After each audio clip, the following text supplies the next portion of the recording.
गोरेगाव येथे 1 कोटी रुपयांच्या विकास कामाचे भूमिपूजन आणि लोकार्पण सोहळा आमदार तानाजी मुटकुळे यांच्या हस्ते संपन्न. नमस्कार, आपण पाहत आहात अजिंक्य महाराष्ट्र न्यूज. पाहुयात काही ठळक आणि महत्त्वाच्या घडामोडी. गोरेगावातील जलजीवन मिशनचे काम लवकरच पूर्ण होऊन पाणीपुरवठा सुरळीत होईल आणि जवळपास 1200 घरं हे निमाकुल करण्यासाठी प्रशासनाकडे प्रस्ताव पाठवला असून तात्काळ मंत्री महोदयांची भेट घेऊन निमाकुल करणार. आमदार तानाजी मुटकुळे. अजिंक्य महाराष्ट्र न्यूजसोबत सिकंदर पठाण, सेनगाव, हिंगोली. गोरेगाव ही आमच्या जुन्या परभणी जिल्ह्याची राजधानी, पण विकासापासून खूप दूर असलेले हे शहर आणि इथं विविध जाती धर्माचे लोक गुण्यागोविंदाने नांदतात, याचा सार्थ अभिमान आम्हाला आहे. आणि 2014 पासून मी या विभागाचा आमदार आहे. तेव्हापासून मोठ्या प्रमाणात आम्ही या गोरेगाव भागावर लक्ष दिलेलं आहे आणि त्या माध्यमातून करोडो रुपयाची कामं या भागात आम्ही केली. आजही 1 कोटी रुपयाचे भूमिपूजन आणि लोकार्पण असा हा कार्यक्रम आज झालेला आहे आणि या कार्यक्रमाला मोठ्या प्रमाणात सर्व जाती धर्माचे लोक हजर होते. सुद्धा गोरेगावातला राहिलेला विकास हा आम्ही पूर्णत्वास नेणार आहोत. त्याचबरोबर गोरेगावच्या या सरकारी जमिनीवर किमान मला वाटते 1200-1500 लोक आपली घरं बसून इथे राहतात. गेल्या अनेक वर्षापासून, गेल्या 50 वर्षापासून राहतात, पण त्यांची घरं नियमाकुल झाली नाही. ते नियमाकुल करण्याचा प्रस्तावसुद्धा शासनाकडे आम्ही दिलेला आहे. उद्या मंगळवारी एक शिष्टमंडळ कलेक्टर साहेबाकडे जात आहे आणि 400 घरकुल मंजूर होऊनसुद्धा गेल्या अनेक वर्षापासून हे लोक करू शकत नाहीत. म्हणून त्या घरकुलाला सुद्धा परवानगी कलेक्टर साहेब देणार आहेत आणि मोठ्या प्रमाणात या भागाचा विकास व्हावा, त्यासाठी माझा प्रयत्न आहे. सध्या पाण्याची हा प्रकल्प आम्ही मंजूर केलेला आहे. मागच्या ग्रामपंचायतनं आणि आताच्या ग्रामपंचायती मिळून या प्रकल्पाला चालना देण्याचा प्रयत्न केला, पण काही लोकांनी हा प्रकल्प मध्ये अडवला होता, म्हणून तो थांबला होता. आता पुन्हा त्यानं गती घेतलेली आहे. या एप्रिल-मे महिन्यात लोकांना निश्चित रूपानं पाणी मिळेल असा आमचा प्रयत्न आहे. जीवनच्या माध्यमात आम्ही विधानसभेतही विषय लावलेला आहे. आमचे गुलाबराव पाटील जे पाणी पुरवठ्याचे अध्यक्ष आहेत, त्यांनासुद्धा या संदर्भात आम्ही बोललेले आहोत. म्हणून जलजीवन मिशनचं काम हे प्रत्येक गावात पूर्णत्वास जावं असा आमचा प्रयत्न आहे. काही लोकांवर कारवाईचा बडगासुद्धा आम्ही उचलणार आहोत. करतो. आज या ठिकाणी सर्वांच्या साक्षीनं या सभागृहात जायचं आहे, तरी आमदार साहेब 2 शब्द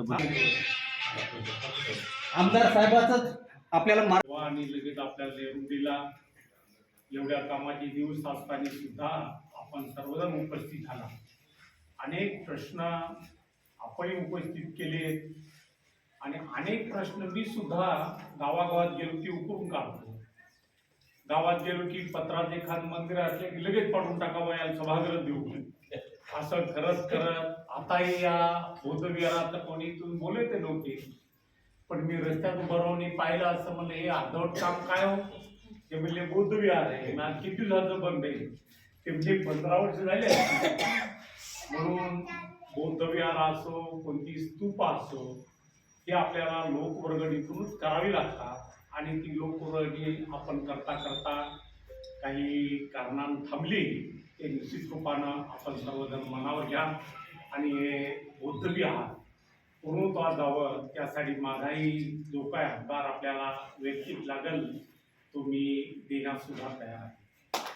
15 वर्षाच्या काळात मला जे काय जास्त काम आमच्या जनतेच्या हितासाठी करता येईल ते काम करण्याचा मी प्रयत्न केला. त्यामध्ये जात पात भेदभाव सगळं विसरून, पक्षभेद विसरून सुद्धा काम करण्याचा मोठा प्रयत्न आमच्या लिंबाळ्यापासून ते बलबर्ड्यापर्यंत करण्याचं काम मी केलं आहे. आता या सभागृहा संदर्भात कधी आमची बौद्ध मंडळी एखादी शिष्टमंडळ घेऊन माझ्याकडे आली होती का? आमचे मातंग बांधवाचं आहे, मग आपण बघितलं, पैसे टाकले, काही लॅब झाले. आता लगेच आपण आमदार फंड या महिन्यात येतो, निश्चित रूपानं पुन्हा एकदा 25 लाख रुपये आपण त्या सभागृहासाठी देऊ.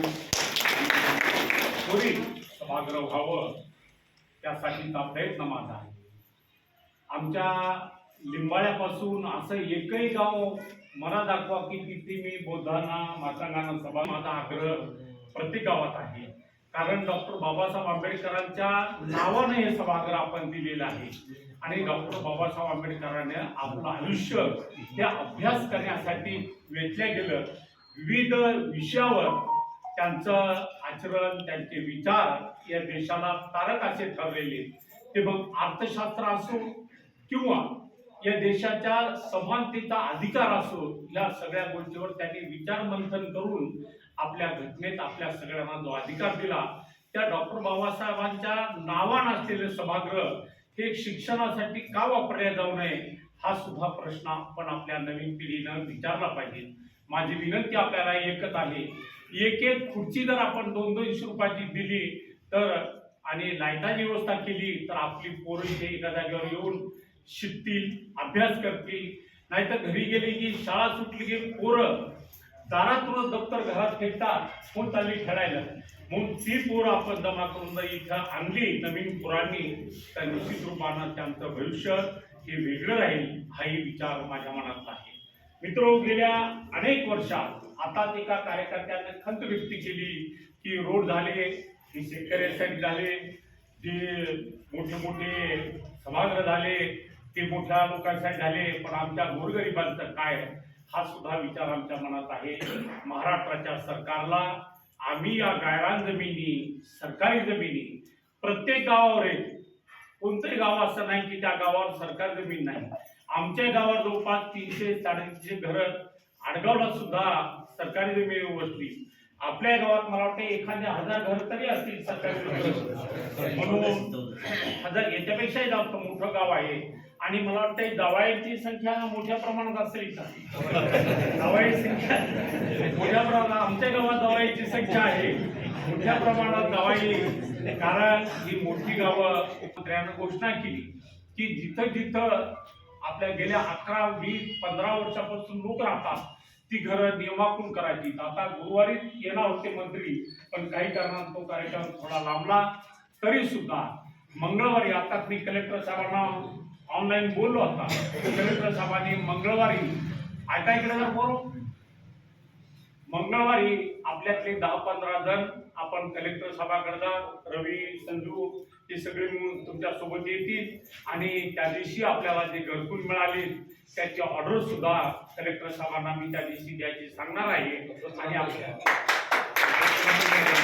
प्रस्ताव गेला, मला माहिती नाही इथला मोजणी झाली, पंचायत समितीतून प्रस्ताव गेला, कलेक्टर सीओकडून गेला, कलेक्टरच्या टेबलवर तो प्रस्ताव आहे.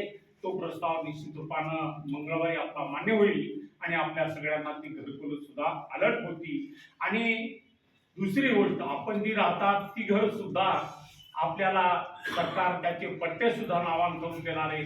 त्यामुळे त्याची काळजी आपण करू नका. मी गेल्याच वर्षी ह्याच प्रांगणातील घराला कोणी हात लावणार नाही, कारण सरकार तुमच्या पाठीशी आहे आणि सरकार म्हणून मी सुद्धा तुमच्या पाठीशी खंबीरपणे उभा आहे.